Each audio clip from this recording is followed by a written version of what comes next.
YCS Las Vegas has some chilling new information, techs, and drama that you need to know about, big dog. Today, not only will I be giving you that information, I'll also be giving you everything you know to be able to stay on top of your game. Let's jump on in. What's going on with ya, big dog? And it is an amazing day for Yu-Gi-Oh! I hope that your day, phenomenal. But if it isn't, don't let what happened at the beginning of your day ruin the rest of your day. It just so happens to be the days of all days. If you don't know what I'm talking about, it's Update Monday. It's a little segment that I talk about regarding self-improvement, but also addressing me. Kick your rheumatoid arthritis' ass, boy. It has been another long, amazing week, and I actually think that we're approaching 1 to 3 years. But one thing that I don't want to tell you guys about is something that was told to me. Pitfalls and how to overcome them. Some things weren't necessarily going the way that I wanted them to be, and I found myself in a very frustrating situation. And the biggest problem with situations like this is that they can go the wrong way if you don't have the right guidance or the right mentor. Just recently, I was blessed by the presence of a sage. I am not playing with you guys. This dude was a sage. And what I mean by sage, I mean an incredibly wise man that gives you insight on a particular situation. Think of like Yoda off of Star Wars, or when the hero comes to a crossroads where they need to get stronger and this particular person helps through them. I was told in this particular time that everybody goes through pitfalls, but understand, it doesn't mean that it's a full stop. Pitfalls are actually an integral part of life because not only do they test and build your character, they allow you to become a better person from it. And similar to an actual pitfall, when you're falling in it, it's terrible. There's a lot of uncertainty and it can hurt. But keep in mind, you can climb yourself out of that pitfall and you can move forward. My dog, I swear to God, I have never been told such wise words at the most important time. I had to pass them on to you because I know that we're all going through pitfalls, but I believe that you can get out of this pitfall and you'll be amazing forward. But now that we're done with Update Monday, we can move on and talk about YCS Las Vegas, which was the biggest Team YCS in Yu-Gi-Oh! History, with, I believe, over 571 teams. My guy, that is a lot of Yu-Gi-Oh! Teams. This YCS overall sets the precedence for the Yu-Gi-Oh! Format, but before we start talking about the topping decks and everything in between, I actually want to talk about some powerful Yu-Gi-Oh! Cards that I've seen over the course of the event that I think will stick around or could be really interesting for you to playtest with. So I think one of the bigger impacts for YCS Vegas was what happened the week before in YCS Costa Rica. There was a dominant amount of Snake Eyes and Snake Eyes Fire King decks, so players were ultra prepared, pulling out all of the techs to be able to stop it. Boy, we've seen some really good cards. The card that we did get to see was Lullaby of Obedience. This card is actually crazy if everybody is playing the same deck. Hypothetically, if you are playing a Snake Eyes Yu-Gi-Oh! Deck, you use this card to declare a card like Snake Eyes Ash, and you get your opponent's Snake Eyes Ash out of their deck and onto your field in your hand. It's really good to not only get your combos started, but it also takes a card out of your opponent's deck. Some other big counter cards that I've seen players use was Summon Limit to be able to prevent Snake Eyes from summoning that many times. And to be honest, this card feels like Vanity's Emptiness or even Royal Oppression for some of you old school Yu-Gi-Oh! Players. You're able to establish your board and then set this card face down. Then when your opponent tries to break your board, you can flip this card face up, preventing them from playing the game. Deck Lockdown was another amazing card because it prevented monsters like Snake Eyes Ash and Snake Eyes Oak from being able to summon monsters from the deck. And then since everybody was playing relatively the same Yu-Gi-Oh! Cards, Crossout Designator is actually a good card. Now I know you guys might just be doing the Birdman hand rub because on my tier list I did say different. You can go ahead and check it out because everything else on that Staples tier list is fairly accurate. But Crossout Designator is really good if everyone is playing the same cards, and I actually had it used against me but I'll talk about my event experience a little bit later in the video. Moving on to some really popular hand traps, you'd be surprised at some of the different cards players were using. There was a couple of new popular hand traps that I've seen over the course of the event. One of them was Ghost Mourner and Moonlit Chill, a card that is now being played alongside of Effect Veiler in Infinite Impermanence because being able to stop a monster effect is at an all-time high. I also seen Ghost Sister in Spooky Dogwood. You laughed at your boy. Now you gotta fear the dogwood. Hold on. You remember when I made these? Huh? Yeah. It's a dogwood shirt. You jealous?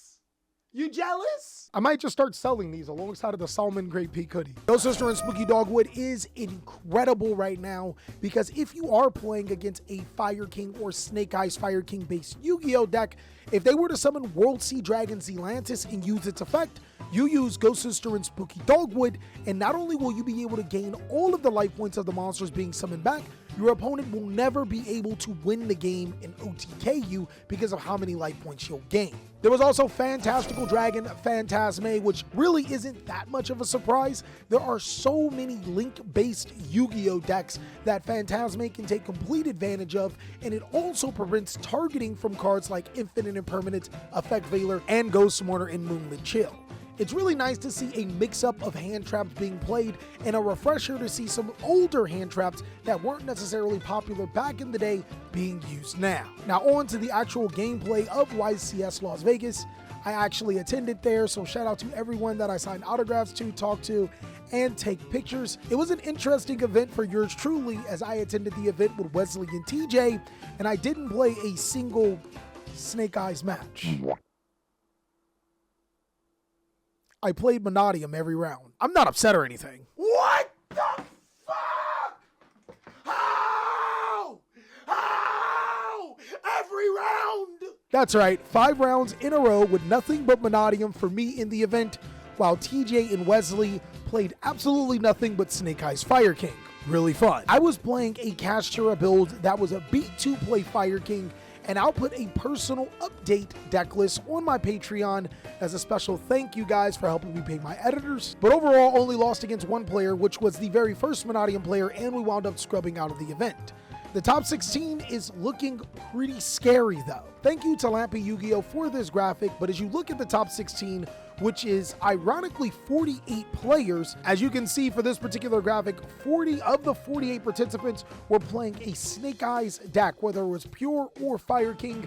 If you count Rescue Ace, it's actually 41. I think it's pretty much official. We are in a tier 0 format. One of the biggest problems with dealing with Snake Eyes is that first, the deck is incredibly expensive, meaning that you have to be a big baller to be able to play the deck, but more importantly, the deck does so many things. Every single card has multiple effects that you can't stop all with one card yourself, meaning that they just wind up out-resourcing you and grinding you no matter what you do. This puts you in a position where you have to play those particular cards or you are at a major disadvantage. There isn't a ton of deck lists to look at since most of them are Snake Eyes or Snake Eyes Fire King, but let's go ahead and look at Team Fafner with Voiceless Voice.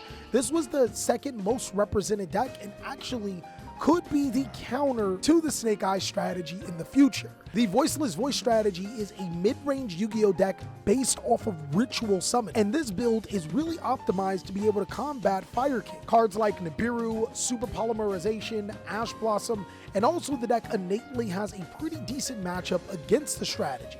There's also even a Dogmatica version that you guys could play that would be focused on summoning El Shaddai Winda, and that could stop the Snake Eyes strategy on its own because we already know cards like Summon Limit are really powerful, so this one would transfer over as well. But sometimes exploiting Snake Eyes' weakness could be really important, and that could be just summoning a huge unaffected monster. I want you guys to look at Purely actually making the top cut. This is a deck that can summon an unaffected monster that can spin cards back into the deck. But more importantly, it can play cards like Dimensional Fissure to prevent Snake Eyes from get going, and it can play a ton of hand traps. I will say though, Purely is one of the more skill-intensive Yu-Gi-Oh decks because when you're not playing against the Snake Eyes Fire King matchup, some of your cards can seem a little bit fragile. Fluenderies really doesn't need an introduction here. this deck is one of the better dimensional shifter decks, and this particular build played dimensional fissure as well. Everything in this deck was pretty much standard and tailored to be able to beat Snake Eyes Fire King when going first or second, but there is a card that Bird wants you guys to be aware of. If you guys ever get around to it, I want you to let me know what you think about Fluundereese in the Scary Sea. It reads, if your opponent would special summon a monster while you control a tribute summon monster and no special summon monsters, you can negate that summon and return that monster to the hand. Then also for the rest of the turn, your opponent cannot special summon, but they can conduct 3 normal summons or sets this turn. Bird used this tech card against a Snake Eyes Fire King player and they couldn't do anything. I mean, yes, they can summon monsters like Poplar and Ash 3 times in a turn, and they possibly can tribute summon for Garunix, but that's not enough. I don't know, that's something that you guys can tell me about. And then lastly, the only non-Snake Eyes or Snake Eyes Fire King deck was Rescue Ace, which still is a Snake Eyes variant. This particular deck did kind of fall out of favor because there are other powerful Snake Eyes Yu-Gi-Oh decks, and the biggest thing is that so many people already figured out that if you can stop Rescue Ace Turbulence, the deck is in trouble. With more effect negation being played into the format, I'm not 100% sure if this is the correct pick, but if you are a Rescue Ace enjoyer, this could be a deck that you still could pilot and have success with. But now that we're done in that, let's go ahead and take a look at the YCS winners and the Girari brothers. Congratulations to that team. Here is pretty much the deck list that they played, which consists of a fairly standard Snake Eyes Fire King deck, with cards like Crossout Designator in the main, and the only difference being the Amblowell being out of the deck, another Promethean Princess inside of the deck. This is pretty much what we are going to be focused on beating for the rest of the format, at least until we get an emergency or even a regular ban list. Now on to some huge drama that happened over the event. A Yu-Gi-Oh player was given a game loss inside of the top 16 bracket for saying, "God damn it." My brother, what is this? Didn't I just say like kicking rheumatoid arthritis' ass earlier in the video? So would I potentially see a game loss for saying something like that? Understandably, Konami wants to be able to market this game to as many people as possible, and cursing or inappropriate language should not be allowed on stream. Maybe. But a game loss for the slip of the word by saying "God damn it" is really pushing boundaries, and the consequences of losing a game, I think that is a little bit much. But let me know what you guys think about that. Do you think that someone should be receiving a game loss for saying a word like that? I mean, I'm not even sure if it should even be considered a curse word at this point in time. And another huge piece that players were talking about was actually trash talking during Yu-Gi-Oh! Me personally, coming from a football background, trash talk is something that happens on the field all the time. And in football, it's a lot more aggressive. There are things that players will say on the football field that they would probably never say ever outside of the football field, and it gets really crazy. If you play football, you know. But one thing that I did not see in Yu-Gi-Oh! Was trash talking in Yu-Gi-Oh! Until the finals bracket happened. Yu-Gi-Oh! Twitter is going crazy over a particular player trash talking another particular player and not receiving any type of penalty. To give you guys a little bit of context, the person that was trash talking was saying that he was a god at the game and the other person should link off. And also, if he drew a particular card, that he was going to win. This one's really tough, because if you want to enforce the first one, would you enforce the second one? I mean, trash talk, it's definitely a gray area. But personally, for me, I think trash talk should all be for, and I am all game for all of the trash talk. You guys already know, in our Yu-Gi-Oh! Duel Challenge series, or anytime I duel one of the boys, it is some insane trash talk. It is back and forth. Obviously, it's within respectful lines, and it actually ironically follows the guidelines most of the time. But what's the point of being able to play the game without showing a little bit of passion about it? But again, I want to know what you guys think about this potential situation, this lukewarm drama and waking of a tier 0 format. I'll also be making a couple of other videos talking about how we can beat this particular tier 0 format, so let me know exactly what you want to see. As always, big dog, I hope your day is going amazing, and be sure to check out these other videos so I can catch you on the next one.